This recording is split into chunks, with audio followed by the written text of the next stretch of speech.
Welcome to Your Aged Care Compass podcast. Join us to find out how to support your older loved ones at home. We're going to help you make sense of Australia's aged care system. We talk about legal and financial considerations for ageing and how chronic health conditions impact your older loved ones' well-being. And we share real-life stories of where it went wrong for people and how we got them back on track. Hi everyone, and welcome to today's episode, How We Supported Dad to Die at Home. If you've just tuned into the podcast for the first time, we've been discussing Dad's diagnosis of dementia, his hospital admissions after the 4 strokes he had in his last year, and how we brought him home from hospital each time. After the 4th stroke, Dad was left with significant functional limitations, meaning he needed a lot of help with all aspects of his care, and his cognition had declined. He was moving towards his end of life. In today's episode, this is what we're going to be talking about, how we supported Dad to die at home. In last week's episode, we talked about bringing Dad home from hospital, Coral, and how you negotiated with the treating medical team and allied health clinicians to make that happen. Dad paused his home care package services and was approved to come home on the transition care program. For 12 weeks, he had a team of different allied health clinicians attending the home, helping him regain some of his function, which he did. But his advancing dementia meant that the gains he made while on transition care were short-lived, and you began to see his function declining again. Talk us through what was happening at this time. After Dad finished his TCP transition care program, he was doing quite well. His legs were stronger and he was able to get in and out of the chair and bed with assistance. He could walk, though he was unsteady on his feet. He regained quite a lot of function from the 12 weeks of rehab under the transition care program. But the functional gains he made were relatively short-lived, as in a couple of months. We couldn't have predicted this at the time that he was on TCP, but after about 2 months of concluding this program, he began to decline again. This wasn't due to another stroke. It was related to his declining cognition and his body beginning to shut down. Yeah. What happened next, Coral? I realised Dad was approaching his end of life, so I set about organising what I needed to so we could keep Dad at home to die. I transferred Dad's care to my GP, as Dad hadn't seen his own GP for a very long time, and my GP was willing to take Dad on for the purpose of supporting me with the medical needs for palliation. I had Dad referred to the community palliative care team in the hope that they'd be able to support us if needed. And I had many conversations with Mum to make sure she was okay with what was happening and ensuring she knew what could happen. So how did you know what to do, Coral? I'd always been interested in palliative care, and I'd supported people and their families to have a good death in hospital or at home if that's what they'd chosen to do. I was comfortable with death, and I knew the signs and knew what to do if things like pain arose or if Dad stopped eating or drinking. I know there was one thing you were particularly worried about that was beyond your control though, wasn't there? Yes, there was. There was one thing that I couldn't have managed at home, and that was if Dad had had a fall and broken a bone. I wouldn't have been able to manage that at home. He would have needed to be transferred to hospital. I was actually terrified of Dad having a fall because it would have been catastrophic for him, and I knew he would have died in hospital. Yeah. But by some grace of God, Dad didn't have a fall. No, he didn't, I think I prayed every day that he wouldn't fall. He was so unsteady on his feet and it was scary to watch him walk. But he didn't ever fall, thank goodness. Now, you might be wondering, listeners, why someone wasn't with Dad every time he got up to walk. At this time, it was impossible to predict what Dad wanted to do. He wasn't communicating verbally, and he didn't gesture to us that he wanted to get up from the chair. He'd always been very active and played sport his whole life, so his legs were really still quite strong, even though he'd had all those strokes. And his cognition was so advanced at this time, so there was no reasoning with him about waiting in the chair until someone could help him. We'd look at him and he'd often appear to be asleep in his recliner chair. Yep. And, you'd think, right, I've got a couple of minutes or a few minutes here. I can quickly run to the toilet, or I can make myself a sandwich or do something. And you turn your back to do that. And this is quite brief. And when you would turn around again, he'd be gone. He'd been out of that chair and gone. At these times, it was as quick as like a flash of lightning.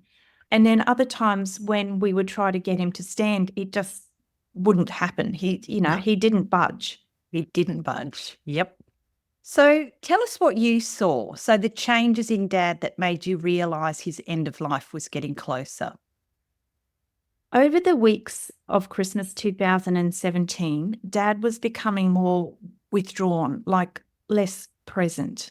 Mm-hmm. His appetite had diminished a lot, and he was eating only a few spoons of soft and sweet food at that time. He was losing weight, of course, and becoming much frailer, and he was beginning to sleep a lot more too. Yeah. I remember seeing those Christmas photos of that time and seeing how he was literally fading away. There was no doubt in my mind that he didn't have much time left with us. That's right, Shell. And then you jumped on a plane and came back. From Christmas Day, Dad's decline hastened rapidly. He was spending more and more time in bed and had virtually stopped eating and drinking. I knew we were on borrowed time by this stage and that Dad could have passed away at any time. And there were a few false starts there, weren't there? Yes, there were. What a rollercoaster of emotions during those last days, Shell. I remember one day very clearly. Mum and Sandy and I were in the bedroom where Dad was lying in bed, and his respirations were slowing down a lot. We thought this was it, and we were saying comforting things to Dad and just waiting for his last breaths. But it was going on, these very slow respirations. So Sandy popped out briefly, and then she came back into the room just as Dad opened his eyes and said, "I'm hungry." And, we had been crying and we had been saying our farewells to Dad and telling him it was okay to go. And then he just opened his eyes and declared that he wanted something to eat. And honestly, I didn't know what to make of it. And I didn't know whether to laugh or cry. And I can tell you right now, there'd already been a lot of crying. And at that point, we actually laughed. Oh, Coral, that is so Dad. Yeah, it was. He kept surprising us. And what else did you notice in those last days, Coral? I noticed for the first time that Dad looked uncomfortable. So he hadn't presented as experiencing any pain previous to this. Yeah. But at this time, he really was beginning to look quite uncomfortable, and repositioning him in bed and, doing all the things that we could do to make him more comfortable, it just wasn't working. My guess was that he was either constipated and that was causing abdominal pain, or perhaps there was something else going on, most likely in his abdomen. My goal, of course, was to keep him comfortable. I took some measures to gently address the constipation and also began talking to my GP and Dad's geriatrician about pain medication. And how did your GP and Dad's geriatrician respond to you asking for strong pain relief? They were both fantastic, Shell. So my GP also works in residential care. Yep. So I knew he was familiar with palliation. I had the mobile phone numbers of both my GP and Dad's geriatrician, and I called them when I needed to discuss what medication we would use. They'd send a prescription to one of the pharmacies in town, and then I'd go and collect the medication. And then we began administering this pain medication to ease his discomfort. You mentioned earlier that you had referred Dad to the community palliative care team, Coral. Were they involved at this stage? Not really, Shell. Regrettably, we didn't get much support from them. They had promised we could call the 24-hour number for support or advice, but the 2 times I called, which were on a weekend, the phone wasn't answered. So I ended up relying on my GP and Dad's geriatrician to manage this part of Dad's care. Yep. And you were on your way too, so I knew I could talk with you about the medication and what we should do. I should let you know, listeners, that Michelle was a pharmacist before she came to work for me. So this was very helpful in those last days when we were titrating pain medication and deciding to cease Dad's other medication that were no longer relevant. Yeah. And Coral, that flight to Cairns felt like it took forever. I was so worried that I wouldn't get there in time, and I just kept saying or praying, I'm not even sure which one it was at the time, hold on, Dad, I'm coming. It was always on my mind, Shell, would you get there in time? There were more episodes of Dad seemingly have taken his last breath, but then he kept breathing again. He was by this time chain-stoking breathing, which, is long periods of apnea or not breathing, and very shallow breaths. And I remember just staring at Dad's chest, waiting for the rise and fall to see if he was in fact going to take another breath, and wondering every time, was this going to be his last breath? And were you going to get there in time? Yep.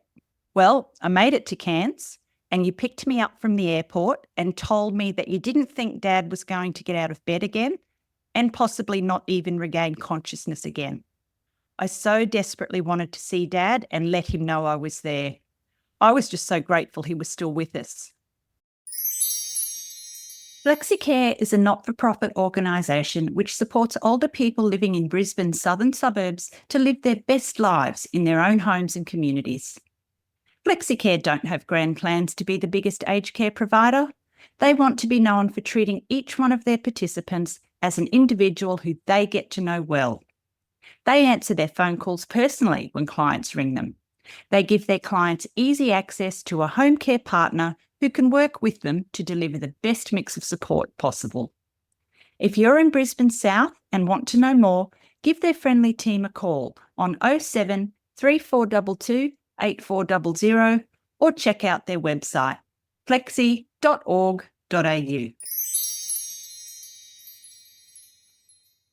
I remember when you came into the bedroom, Shell, and I remember telling you this, that Dad wasn't conscious and he wasn't responsive anymore. But we'd been telling him that you were coming, and I wondered if he was waiting for you to arrive. It was the most remarkable thing when you walked in and gently said hello to him. He opened his eyes and tried to say hello back. His eyes lit up and he reached out for you. This is going to make me cry. It was the most beautiful thing. He knew who I was and he knew I'd come to see him. And I thought to myself, good on you, Dad. I knew you'd wait for me. I know, he was such a stubborn old bugger. I knew, Shell, I just kind of knew he was going to wait for you. And it didn't really surprise me that he woke up. I mean, he'd been doing this for quite some days now. We thought that we'd arrived at that point and that was it. And lo and behold, he'd just open his eyes and be present again. And I remember I videoed that moment where you walked in and said hello to him. And you're not going to just, I don't really want to talk about it too much because it was incredibly a moving experience, and it's really difficult to watch that piece of video, even after all this time. But it was the most sort of miraculous moment, and I'm ever so grateful that he was as stubborn as he was, and So true. he waited for you because, that flight from Perth over to Cairns, that is a long flight. It sure is. And I just, I'm ever so grateful that you made it in time and that he Yep. knew you were there and he responded to you speaking to him. Yep. So you stayed at Mum and Dad's place and helped us with the care for Dad in what turned out to be his last 24 hours with us. And we Yep. didn't know that at that time. Again, I think he realised that you were there and that he was okay in letting go. Yep. At this time, we had only one carer coming, and she was an absolute gift to us. Kath was a very spiritual person, and she was the emotional support that we needed to keep doing what we were doing at this time. Yeah. She was such a calming influence. And she eventually revealed things to us too. Yeah, she did, Shell. Now, I know this may sound really woo, and people have their own beliefs around dying and after death. But what Kath was telling us made perfect sense in terms of what she was seeing. Kath couldn't have known what the relevance was in telling us what she did in terms of Dad's life. But when she realised we accepted a spiritual awareness of death and disclosed what she was seeing to us, it gave us tremendous comfort. Yeah. It's quite incredible the comfort you get when someone has an innate acceptance of death and can support you through the process. So when you arrived, Shell, I did a kind of handover to bring you up to speed with what was happening with Dad's care. Yep.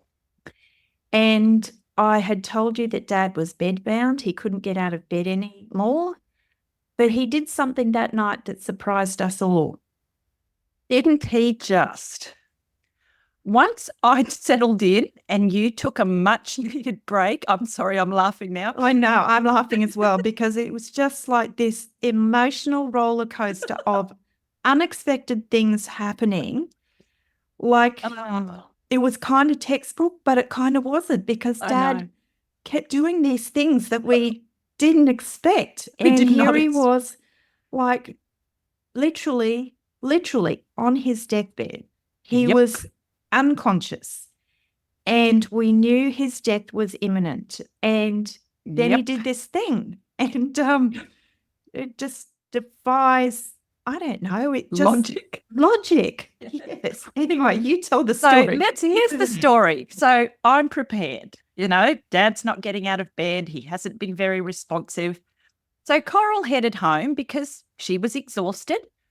And I was sitting with Dad and he looked at me, turned his head towards his wheelchair and pointed at it. Unresponsive Dad pointed at his Unconscious wheelchair. Dad. Unconscious Dad. And I looked at him and I said to him, "Do you want to get up, Dad?" And he nodded. So I got him into the wheelchair, which was not that difficult. Again, from how immobile needing two he'd people been to and- assist. Yeah. And we took him into the lounge room and put the TV on. And there was cricket on because it was summer. And as we've told you, Dad loved sport. So there we were, sitting in front of the TV watching the cricket. I couldn't believe it. I actually took a selfie with Dad and sent it to you, Coral, saying, "Look who's out of bed." And Dad sat there so happily and I watched him. He was fishing. Sounds strange, right? But no, one of the biggest loves in Dad's life was fishing. And I watched him. His movements were exactly what he'd do once he had a line in the water. One finger extended with the line over it so he could feel if a fish nibbled at the bait. And he kept looking over the side of his wheelchair as if looking into the water. And I felt so much joy because I knew he was happy. Over the course of those last few weeks, Dad listened to a lot of his favourite music and he watched a couple of his favourite movies on the DVD, Shell. Yeah. He'd always enjoyed music And even in his last weeks, though he couldn't speak, he'd tap his hand or foot in time with the music. And he was very emotional, with the music. Yep. He'd always been like that. And we would sit with him and listen to the music over and over again and watch the same movies for like the 50th time or more. Yep. But it was such a special time. Though his dementia was so advanced, he still had that emotional connection to music, which was incredibly comforting for him as well as us. Yeah. And I'd only been in Cairns for 24 hours, and it was obvious Dad was fading away from life more and more. So it was the 5th of January, 2018, and we were all gathered at Mum and Dad's place as usual. Just after 10 p.m, you and Sandy decided to go home. That's right, Shell. We were very much aware that Dad could pass at any time, but we both decided to go home as you were there with Mum. So Sandy and I left Mum and Dad's place at 10:20 p.m. And I was literally just moments from their place when Sandy rang me on the speakerphone in the car and asked me if I'd heard anything. And it was uncanny because I just had this feeling that Dad had left us. I looked at the clock in the car and it was 10:22 p.m. Now, this was all happening within split seconds. And I remember just knowing that Dad was gone. So Sandy and I had the same feeling at the same time, which was the time that Dad took his last breath. And then you called me, Shell, and told me that Dad was gone. So Sandy and I both turned our cars around and came back. Yeah, you were spot on. Mum was really struggling this night, before this had happened because Dad's breathing was so laboured, and she said she just couldn't handle it.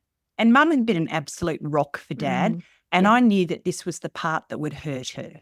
Her husband of 50 plus years passing away.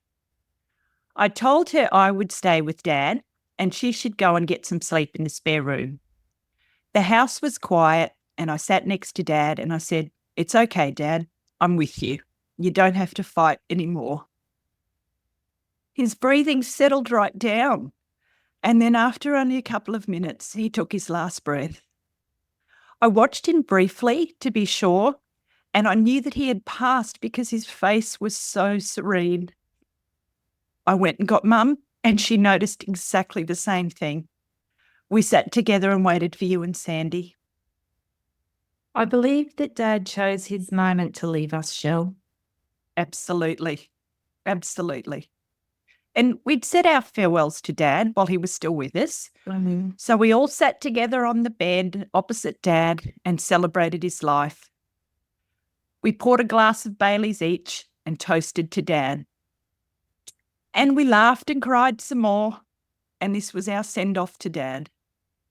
And this is why we're speaking about Dad's death, Shell, so that people understand there's no right or wrong way to approach end of life. That what you choose to do, how you choose to support a loved one as they're dying is your choice. And whatever you choose to do is okay. It really is okay.